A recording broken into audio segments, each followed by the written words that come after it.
Salut à tous, cette semaine, C'est Sport vous amène à Cherbourg dans la Manche pour vous raconter l'histoire d'Ambroise Hébert, ce jeune VTTiste normand spécialiste de la descente et qui, il y a quelques jours, participait à l'une des épreuves les plus dangereuses du monde au Chili. C'est parti.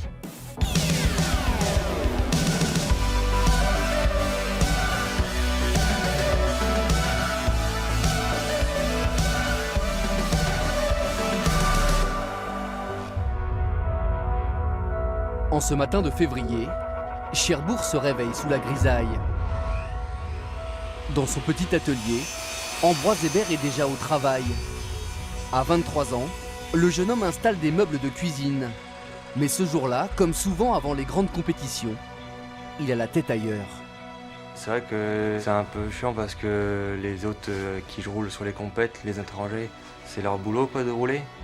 Et moi, du coup, quand eux se reposent le lundi en rentrant des courses, je sais pas quel pays, moi je vais au boulot.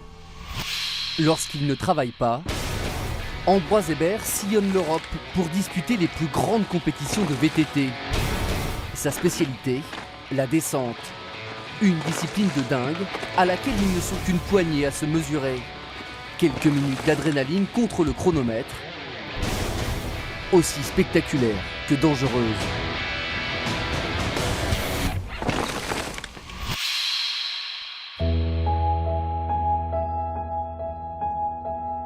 Et c'est chez lui, dans le Cotentin, qu'Ambroise Hébert s'entraîne toute l'année. Alors que la plupart de ses concurrents résident à la montagne, lui a choisi de rester vivre en Normandie.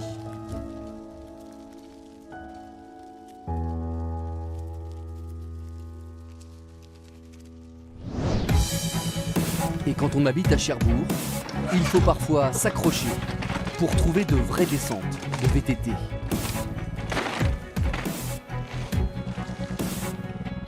Ici, il n'y a rien, c'est pas du tout une région pour la descente. Pour le VTT, un peu plus, mais pas pour la descente. Il faut tout créer, quoi. C'est vraiment, faut construire nos pistes, faut trouver des forêts pour les construire, des gens motivés aussi pour nous aider. Pour se mesurer au meilleur, Ambroise doit donc voyager, transporter partout son vélo, un VTT hors norme, un petit bijou, offert par l'un de ses sponsors. Ça vaut entre 10 et 11 000 euros. C'est que du carbone pour qu'il soit bien rigide et qu'il y ait du rendement. Et cette année, grâce à ses belles performances, Ambroise a été sélectionné pour disputer la course la plus réputée du monde. Bienvenue au Chili, bienvenue à Valparaiso, une ville coincée entre la montagne et l'océan Pacifique.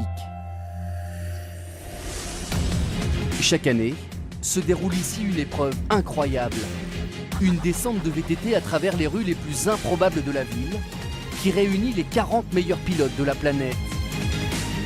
Une course très populaire, mais aussi très dangereuse. La marque qui organise nous fait signer une décharge en cas de décès, quoi. Si jamais on se tue, il se retire de toute responsabilité.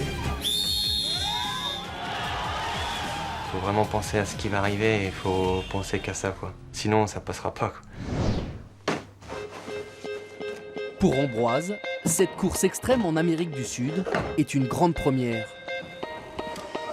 Malgré le danger, c'est sans aucun stress que le jeune Normand s'envole pour le Chili.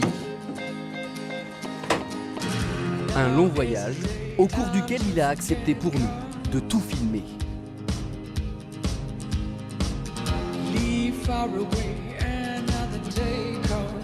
À Valparaiso, les 40 pilotes de VTT qui se risquent à la grande descente sont de véritables stars. Ici, cette course est un événement qui attire plus de 300 000 spectateurs pendant 2 jours. On a pu faire que 2 runs d'entraînement parce qu'il y avait trop de monde et ils n'arrivaient pas à gérer la foule. C'est donc sans repérage ou presque que le Cherbourgeois et les autres pilotes vont devoir dévaler cette incroyable descente, tracée au cœur de la ville. Une petite section après la première section d'escalier.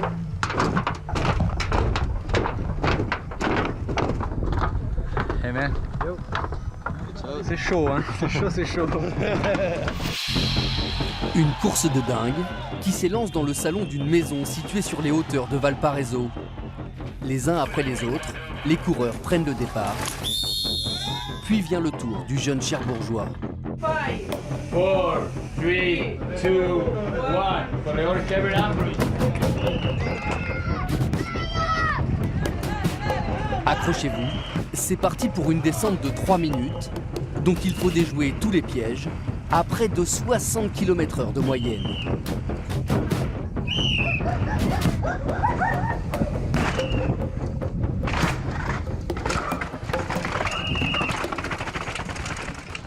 Je la connais au millimètre quoi. Chaque centimètre de la piste je la connais et je sais où je vais poser mes crampons au centimètre près. Ouais.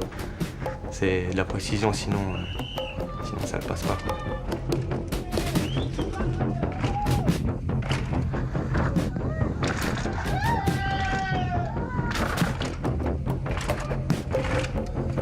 On est passé sur un toit, après on descendait dans le jardin d'une dame, on tournait à droite, il y avait un échafaudage, on passait dessus.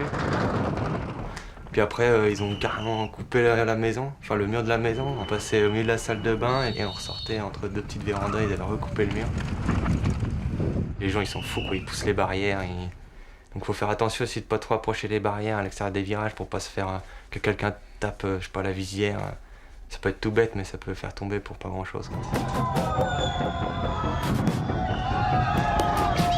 Après 3 minutes de descente, Ambroise Hébert termine 13e de la course. Une poignée de secondes seulement derrière le vainqueur. Une belle performance qui permet au petit Normand de se faire un nom sur le circuit mondial et surtout d'attirer des sponsors.